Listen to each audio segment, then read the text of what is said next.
Hello students. आज हम इस एक्सरसाइज को आगे बढ़ाते हुए पहले दो क्वेश्चन हमने इसके कर दिए थे और अब उससे आगे इस एक्सरसाइज को कर रहे हैं।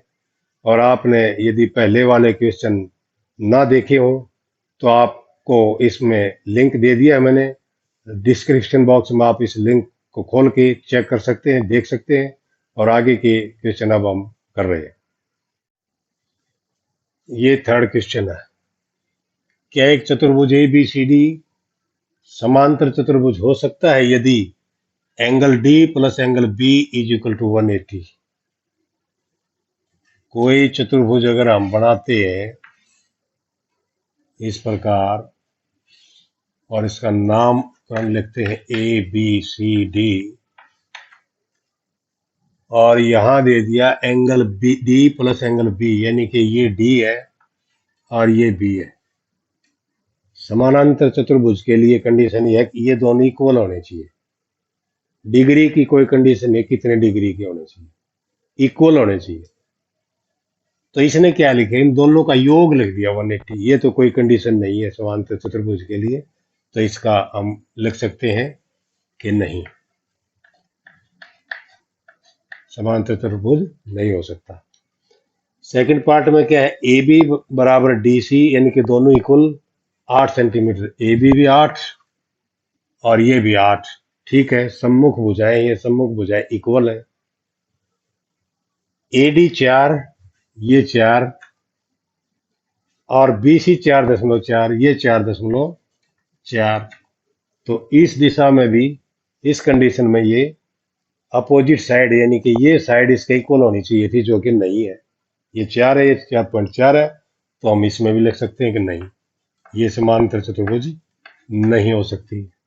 थर्ड में ये है, एंगल ए 70 डिग्री है, ये एंगल ए ये 70 है, तो ये भी 70 ही होना चाहिए क्योंकि अपोजिट एंगल्स आर सेम।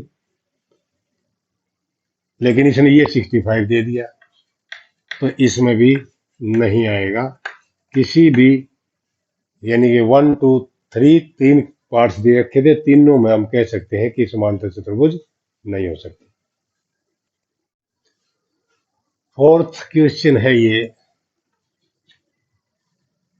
एक चतुर्भुज की कच्ची यानी कि रफ फिगर आकृति खींचनी है जो समांतर चतुर्भुज ना हो परंतु जिसके दो सम्मुख कोणों के माप बराबर हो। तो हम इसमें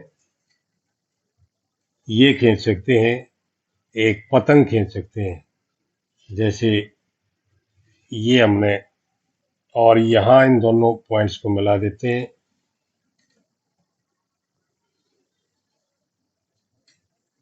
ये एक पतंग है और पतंग में ये एंगल और ये एंगल बराबर होते हैं जिसके दो सम्मुख कोणों के माप बराबर हो, यानी कि ये दोनों माप बराबर है और ये एक समानांतर चतुर्भुज नहीं है, ये एक पतंग है। पतंग की ये विशेषता होती है कि इसमें ये दोनों एंगल, यानी कि एक pair of opposite angles are equal होता है और दूसरा पेयर इक्वल नहीं होता, और ये एक पतंग है, ना कि एक समानांतर चतुर्भुज। इस क्वेश्चन में ये दी हुई स्टेटमेंट, किसी समानांतर चतुर्भुज के दो आसन कोणों का अनुपात 3:2 है। समानांतर चतुर्भुज के सभी कोणों की माप ज्ञात कीजिए। तो मैं ये एक समांतर चतुर्भुज यहाँ बनाता हूँ। ये एक समानांतर चतुर्भुज है और इसका नाम भी मैंने लिख दिया ए बी सी और डी। आसन कोण कौन से होते हैं? आसन कोण, संलग्न कोण जिसको हम कहते हैं, जैसे ए और बी ये दोनों आसन कोण है, एक ही भुजा पर बने हुए, ए बी भुजा पे, यानी कि ए बी भुजा के ऊपर बने हुए दोनों कोण आसन कोण कहलाते हैं। तो इनका अनुपात दिया हुआ है 3:2। आप याद रखें, जहां अनुपात आपको दिया हुआ है वहां उसके साथ एक्स लगा ले तो बहुत आसान हो जाता है। जैसे हमने मान लिया कि ये कोण 3x है और ये कोण 2x है, ठीक है, या लिख देंगे, माना कोण ए बराबर है 3x तथा कोण बी बराबर है 2x। कोण ए तथा बी आसन कोण है, ये भी हमने इसमें क्लियर कर दिया कि कोण ए और कोण बी दोनों आसन कोण है। इनका अनुपात दे रखा था, हमने अनुपात के साथ एक्स जोड़ के और इनको कोणों की माप लिख दी है।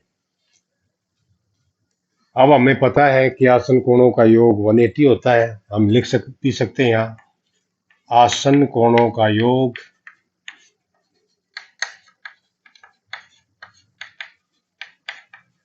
180 होता है, 180 डिग्री होता है।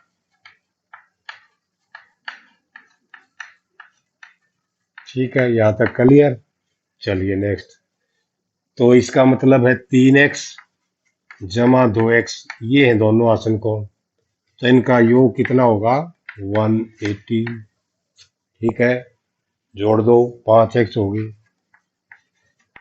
180, 5 को उधर ले चलेंगे, डिवाइड हो जाएगा 5, तो x की वैल्यू क्या आएगी, 5 से इसको काटो, 5 से 15, 5 से 30, तो कितना आ गया 36 डिग्री। 36 डिग्री आ गया x की वैल्यू। हमने कोण A निकालना है, कोण A 3x है, तो इस 3x को कैसे लेंगे, x की जगह x की वैल्यू पुट कर दो 36, 36 दिया कितना होगा, तो इसका मतलब ये 108 डिग्री का कोण है। और कोण B निकाले हम, वो 2x है, वो कितना हो जाएगा 2 गुणा में 36, ये कितना हो गया 72 डिग्री। ठीक है, अब A जब 108 है तो A के सामने C होता है, कोण A और कोण C ये इक्वल होते हैं, तो ये 108 ही होगा।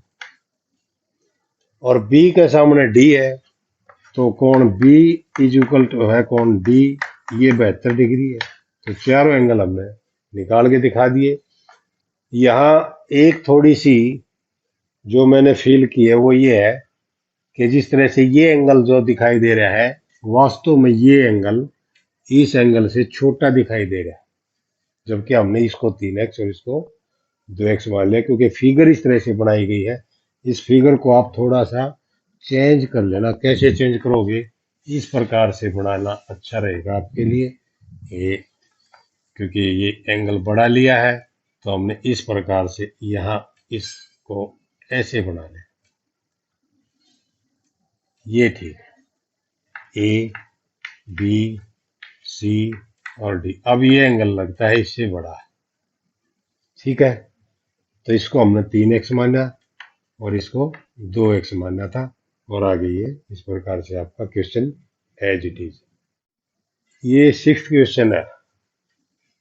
किसी समानांतर चतुर्भुज के दो आसन कोणों के माप बराबर है, इक्वल है। समांतर चतुर्भुज के सभी कोणों की माप ज्ञात करनी है। अब समांतर चतुर्भुज में 4 कोण होते हैं, इसको भी हम समानांतर चतुर्भुज कह सकते हैं। और हमें पता है इस एंगल का और इस एंगल का योग कितना होता है 180, क्योंकि ये आसन कोण है। अब समानांतर चतुर्भुज में आसन कोणों के माप बराबर है, यानी कि ये और ये इक्वल है।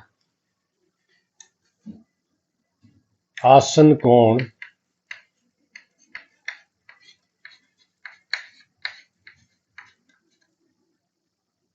ए बराबर आसन कोण बी, ये दिया हुआ है,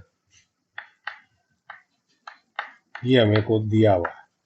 ठीक है, लेकिन ये दोनों का योग हमें पता है कि दोनों आसन कोणों का योग 180 होगा, परंतु हमें ये पता है कि कोण ए और कोण बी का योग जो होगा 180 होगा।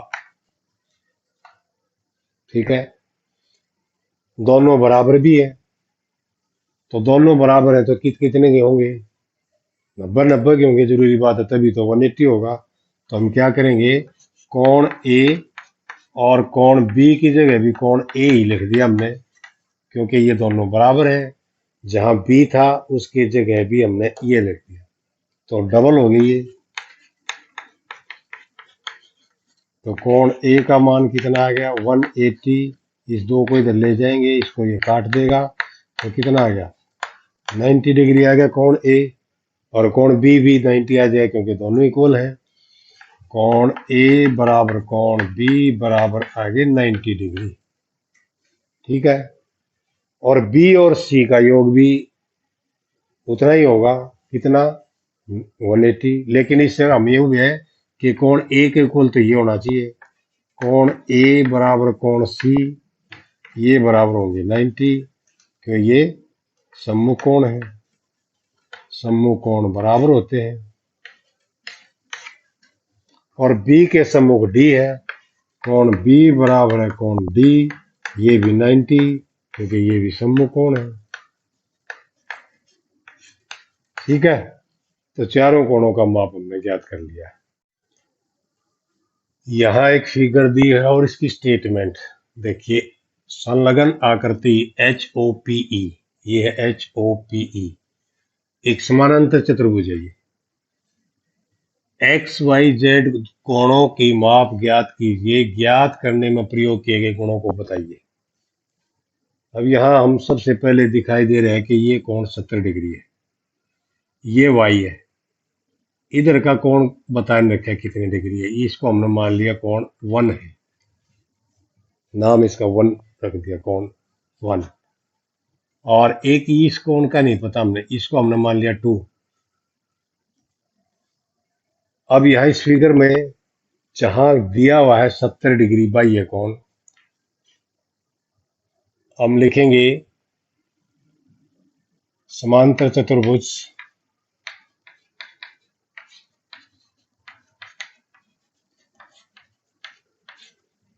HOPE में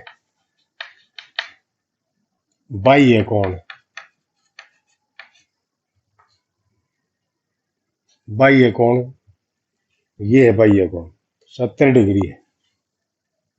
बाह्य कोण इसका नाम भी लिख सकते हैं हम, इसका नाम है PO, और यहाँ कोई हम बिंदु शो कर सकते हैं,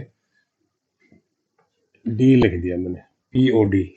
बाह्य कोण POD ये दे रखा है 70 डिग्री। ओके, ठीक है, ये 70 डिग्री है। अब कोण दो कितने डिग्री का होगा, क्योंकि ये प्लस ये मिला के 180 होता है। हम यहां लिखेंगे कि कोण दो प्लस यही कोण, कोण POD ये 180 होता है। क्यों? क्योंकि रैखिक युग्म है, रैखिक युग्म ये एक गुण है। रैखिक युग्म क्या होता है? ये कोई भी एक लाइन है और उसके ऊपर दूसरी कोई लाइन या किरण खड़ी है, तो इस प्रकार से जो दो कोण बनते हैं ये, इन दोनों का योग 180 होता है, इसको कहते हैं हम रैखिक युग्म। तो ये एक रे दिखाई दे रही है आपको लाइन, और इसके ऊपर ये दूसरी खड़ी है, तो इन दोनों कोणों का योग होगा 180, एंगल 2 प्लस एंगल POD 180 हो गया। इसका हमें पता 70 है, ये लिखा हुआ ऊपर। तो कोण दो प्लस ये 70 है, तो 180, और इस 70 को उधर ले जाएंगे तो कोण दो का मान आ गया 180 माइनस 70, यानी कि 110 डिग्री। अब दो के सामने देखिए ये भी एंगल है E। समांतर चतुर्भुज